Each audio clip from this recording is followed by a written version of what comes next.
नमस्कार साथियों, आज एक बहुत महत्वपूर्ण टॉपिक को लेकर मैं आप लोगों के सामने फिर से उपस्थित हूँ। आज का मेरा टॉपिक उत्तराखंड के अंदर मेडिकल कॉलेजेस में नर्सेज के 1455 पदों पर जो विज्ञप्ति आई है, उत्तराखंड के समस्त बेरोजगार नर्सेज में एक बहुत बड़ा हल्ला जो इस समय हो रहा है वो ये कि जिन लोगों का सिलेक्शन स्वास्थ्य विभाग के 1377 पदों पर हुआ है, क्या वो भी इसमें आवेदन करेंगे? उनका भी सिलेक्शन होगा, फिर हमारा सिलेक्शन कैसे होगा? एक बहुत बड़ा सवाल आज की डेट में उत्तराखंड के हर एक शख्स की जुबान पर है। साथियों, मैं कुछ चीज़ें आप लोगों को बताना चाहता हूँ। इससे पहले एक और विज्ञप्ति आई है ट्यूटर की, 31 पदों पर ट्यूटर की भर्ती आई है।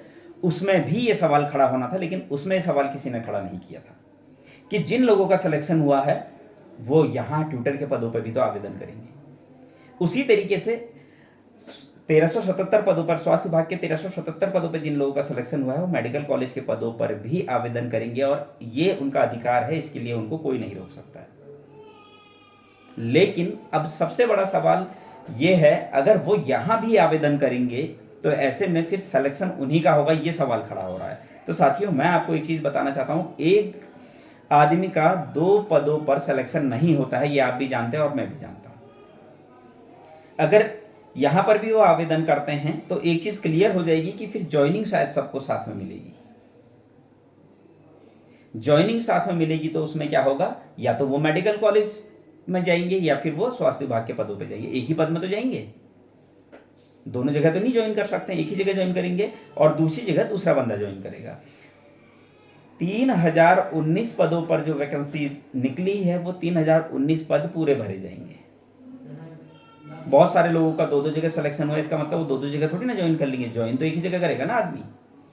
तो अगर वो आज की डेट में मेडिकल कॉलेज के पदों पर भी अप्लाई कर रहे हैं तो इसके लिए बहुत ज़्यादा हल्ला करने की ज़रूरत नहीं है, बहुत ज़्यादा एग्रेसिव होने की ज़रूरत नहीं है, बहुत ज़्यादा नेगेटिव सोचने की ज़रूरत नहीं है। ठीक है, आवेदन कर रहे हैं, गवर्नमेंट को भाई फीस भी तो चाहिए, जो आवेदन शुल्क है उसके जरिए कहीं ना कहीं गवर्नमेंट पैसा भी तो आप लोगों से लेगी।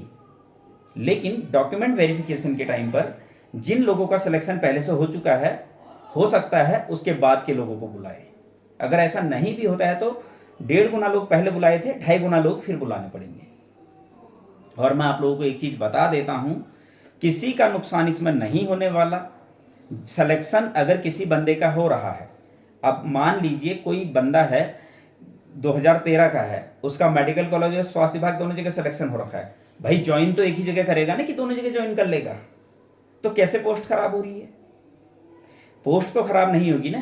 जिस टाइम पर ज्वाइनिंग देंगे, मान लीजिए कोई भी है उसको ज्वाइनिंग दे रहे हैं तो दूसरी पोस्ट जो बचेगी वहां दूसरे को ज्वाइनिंग देंगे।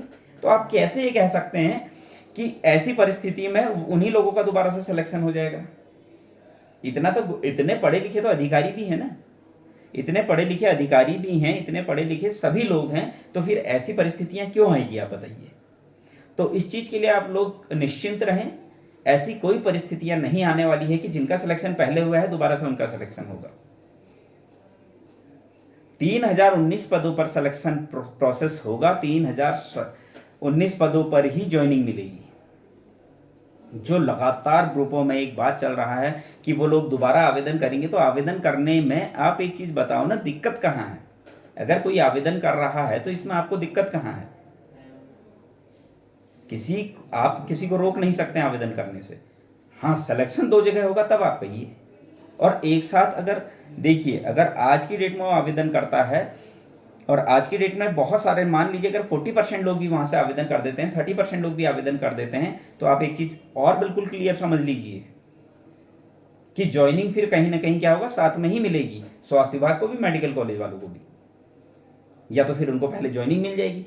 कुछ ना कुछ गवर्नमेंट ने भी कुछ ना कुछ ऐसा पैटर्न बनाया होगा कि किसी का नुकसान ना हो। अगर गवर्नमेंट ने, अगर चिकित्सा सेवा चयन बोर्ड अगर अभी 12 दिसंबर से आवेदन शुरू कर रहा है, अगर उन्होंने अभी विज्ञप्ति निकाल दी तो कुछ ना कुछ तो उन्होंने प्रोसेस रखा होगा, कुछ ना कुछ तो ऐसा तरीका रखा होगा जिससे कि किसी का नुकसान ना हो। फिर आप ऐसी परिस्थितियां, किसी भी चीज का भ्रम फैलाने से पहले उसके बारे में थोड़ा सा डीप आप पढ़ लीजिए, देख लीजिए। चिकित्सा चयन बोर्ड में जाकर आप चीजें क्लियर कर सकते हैं, वहां पर अधिकारी हैं, वो बात करते हैं, ऐसा नहीं है कि बात नहीं करेंगे। आप उनसे पूछ लीजिए, ऐसा नहीं है कि वो आपको आंसर नहीं करेंगे। लेकिन इस तरह से किसी भी फील्ड में आप इस तरीके से अगर भ्रम की स्थिति पैदा करेंगे, उससे क्या होगा, कहीं ना कहीं माहौल गलत होगा। ऐसा कुछ नहीं करना है। जो भी चीज़ हो रही है वो बहुत सोच समझ के की जा रही है। अगर विज्ञप्ति आज निकली है तो बहुत सोच समझ के निकाली गई है। जब तक विज्ञप्ति नहीं निकली थी तब तक हर कोई यही बोल रहा था विज्ञप्ति नहीं निकली है, विज्ञप्ति नहीं निकली है, गवर्नमेंट ऐसा कर रही है। आज विज्ञप्ति निकाल दी तो आज फिर हमें जो है दिक्कत होने लग गई है, जबकि दिक्कत वाली कोई बात है नहीं। मैं अपने इस वीडियो के माध्यम से आप लोगों से सिर्फ इतना कहना चाहता हूं, दिक्कत वाली कोई बात नहीं है।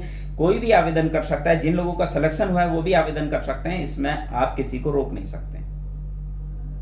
लेकिन मैं आपको एक चीज और बता दूं, अगर वो आवेदन कर रहे हैं तो उनका 2 जगह तो सिलेक्शन होना ही नहीं है, उनका एक ही जगह सिलेक्शन होना है। या तो मेडिकल कॉलेज जाएंगे या स्वास्थ्य विभाग जाएंगे। 2 जगह सिलेक्शन थोड़ी ना हो जाएगा। जो आपका जो सबसे मेन मुद्दा है कि उनका वहां सिलेक्शन हुआ है यहाँ भी हो जाएगा, ऐसे कैसे हो जाएगा? ज्वाइन तो एक ही जगह करेगा बंदा, दूसरी जगह थोड़ी ना कर लेगा।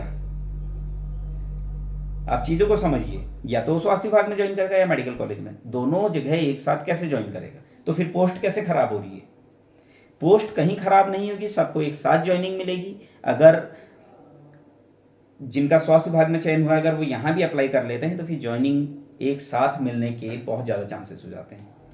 और इसमें कहीं ना कहीं क्या है, बेनिफिट भी है सब लोगों को। तो इस तरह मैं आप सभी लोगों को सिर्फ और सिर्फ एक बात कहना चाहता हूँ कि गलत तरीके से भ्रम ना फैलाया जाए, गलत बातें ना बोली जाए, चीज़ों को समझा जाए, चीज़ों को अच्छे से स्टडी किया जाए, उसके बाद बातों को बोला जाए। ऐसा कुछ नहीं होने वाला है कि किसी का नुकसान होगा। 3019 पदों पर ज्वाइनिंग मिलेगी और 3019 लोगों को मिलेगी। इस चीज़ के लिए आप सभी लोग निश्चिंत रहें। धन्यवाद।